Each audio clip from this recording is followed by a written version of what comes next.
If you're watching this on the day that it comes out, then we are exactly 1 week past the biggest weekend in submission grappling history. We had ADCC and CJI all on the same weekend, and I'm sure in that week, you guys have seen basically every type of YouTube video doing a match breakdown, a review, opinions, and stuff like that. So with this video, I wanted to do something a little different. And it was inspired by the fact that CJI was free to watch on YouTube. That means that anybody who has access to YouTube could have watched hours and hours of high-level submission grappling. Because of that, we do have some people that are now interested in the sport that may previously not have been because they watched it. I've read online of that happening, and I actually saw it happen in person in the gym that I train at. People coming in off the street and say, hey, I saw CJI, I'm interested in jiu-jitsu. So today we're going to break down the top 5 matches from this past weekend that you should show somebody to get them into jiu-jitsu. Guys, this is Sean with PDMA, and today we're going to break down the top 5 matches that I think can help somebody that's interested in the sport get into jiu-jitsu. Maybe you have a friend who likes MMA or has a wrestling background, or maybe they're just new to combat sports completely. I think these 5 matches from this past weekend are going to be a really good way to get somebody both interested in the sport and to expose them to multiple elements of our sport. Before we get started, if you guys are liking this kind of content, please just hit that subscribe button. I know every YouTuber asks you to do it, so I'm not going to spend a lot of time talking about it, but if you could, that helps me out a ton. With that out of the way, let's get into it. So number 5. Number 5 is going to be a match from ADCC. We're going to be looking at, in the absolute division, Dante Leon versus Mika Galvao. Why is this a good match to get somebody interested in jiu-jitsu? Well, for one, it ends with a submission. I mean, realistically, if you're showing somebody, hey, you're trying to tell them jiu-jitsu is exciting, there's definitely matches that end in decision that are very exciting, and we have a couple of those on the list here. But ending in a submission is I think interesting to most people, and I think it really kind of shows, hey, this is our sport. This is what we are trying to do. If we're trying to get people into jiu-jitsu, we don't need to show them submissions. We don't need to pretend that submissions happen every single match. But I think that is, if I'm just being honest, it's what's interesting to people that might not be as into the sport. Similar to, there's a lot of people that understand MMA, and I'll watch MMA whether there's a knockout or not, but there's a lot of people there that really just want to see a knockout. And I think our version of a knockout in jiu-jitsu is going to be a submissions. Now, you can explain the backstory a little bit, how Mika literally just won gold. He is one of the top competitors in our sport. He's a young rising star with just seemingly all this talent. And then Dante is also a super experienced, super talented guy. And you can kind of show them 2 talented young competitors. What I like about this match is that it starts out on the feet like every other match. Eventually you get into some takedown guard play and then quickly ends with a leg lock. What I like about that for showing new people is that we're not sitting there waiting 18 minutes for a submission to happen. The submission happens relatively quick. So that's going to be my number 5 pick. Mika Galvao versus Dante Leon. So number 4 is going to be Giancarlo Bodoni versus J-Rod. So what I like about this match is, one, these 2 guys keep a pace going. Especially if you watch a lot of J-Rod's matches, he moves around a lot. He's a super active guy when he plays. When he passes guard, he doesn't stop moving.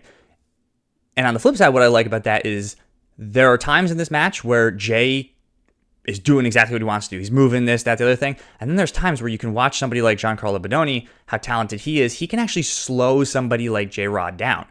So I think that's kind of a cool thing to show somebody that is interested in getting to jiu-jitsu. You're like, well, look, this one guy is moving a ton. That's his game plan. This other guy is trying to slow him down. And then, of course, it's not like Giancarlo doesn't move. The guy moves just super tactically in a different way. What I also like about showing somebody this match, something interesting happens kind of towards the beginning of the match. Giancarlo initiates a takedown, pretty much gets a takedown. Jay does a lot of good stuff to prevent that takedown from happening. But then Giancarlo ends up in a guard. And I think that's like a super unique sequence to Brazilian Jiu-Jitsu that you don't see in other grappling arts, that Giancarlo got a takedown and ended up in guard. He didn't pull guard and end up in guard. He got a takedown and then he's in a guard. So I think that's a good way to show somebody sort of the dynamic nature of this sport, is that, hey, this guy, he got a takedown, but he didn't just pin. He actually, was Giancarlo trying to go to guard? Probably not, but he ended up there and he was able to have some success from there. So I think that's kind of an interesting thing to point out to somebody, especially somebody who might be familiar with other grappling arts like wrestling or sambo. number 3. Now for number 3, we're actually going to move over to CJI, which is where we're going to stay for the rest of this list. Now for the number 3 match to show somebody to help them get into jiu-jitsu, we're going to say Tai Ruotolo versus Levi Jones-Leary. Now, a lot of you might be saying, well, why not Cade Ruotolo versus Levi Jones-Leary? And here's why. First of all, if you want to know my opinions on that match, I made a breakdown of that match and kind of gave my opinion, so you can check that out. I'll put it on the screen. But the reason I'm choosing Tai versus Levi here is because C is an example of guard playing. Now, again, people coming from other grappling arts might really not understand what guard playing means. They might have an idea. A lot of them usually have like a negative connotation of what it means. But then you show them somebody like Levi Jones-Leary and you're like, no, dude, like, this is what you can do from a guard. Like, check this out. This is some of the most impressive grappling you're ever going to see. And he takes out the number 1 seed in that division. So you can even point that out in Tai Ruotolo.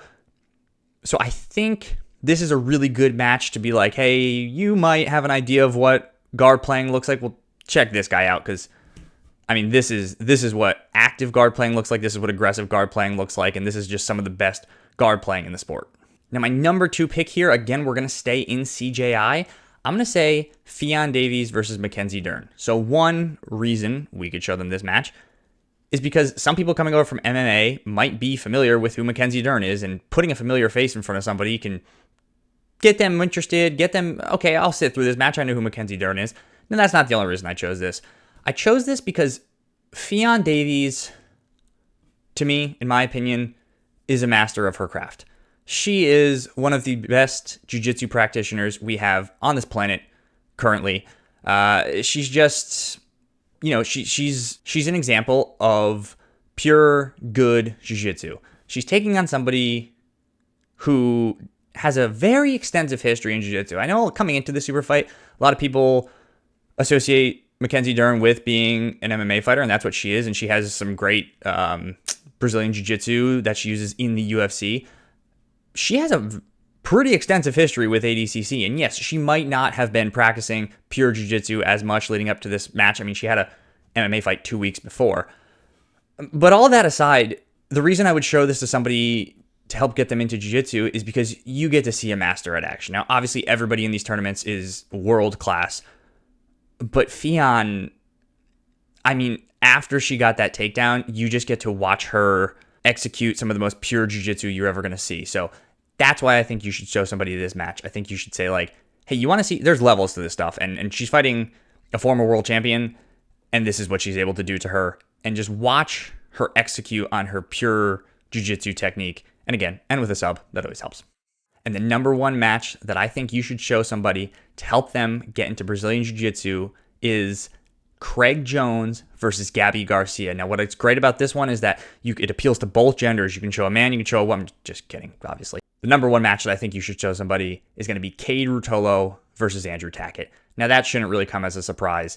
You can show somebody who has never even heard of grappling this match, and they are going to be all in. These two guys, they don't stop moving. They're super dynamic in their movement. They are attacking constantly. The defense is top tier. I mean, there's nothing bad you can say about this, especially if somebody does have a grappling background or they do know MMA. They'll recognize all the great wrestling going on, although somebody who just knows pure wrestling might have a few questions. But, you know, most people that understand grappling at all will be able to understand why that this was just a super entertaining match. I think it represents our sport fantastically. Yes, there was not a ton of like super technical guard play. That's the only probably thing that the only criticism you could give. But I mean, come on. Somebody's going to, you say, hey, they've never seen a jiu-jitsu match in their life, and you say, hey, watch this match. They're at very least going to be interested. So that's my top 5 matches I think you should show somebody that might be interested in getting into the sport, that might be kind of starting to, I've heard about jiu-jitsu from here, this, that, the other thing. These are the 5 matches that from this weekend that I think you can show them and potentially make a new fan of the sport, maybe a new competitor. So that's all I got today, guys. If you like this content, again, please subscribe. It helps me out a ton. You can like this video, you can comment, all that helps out so much.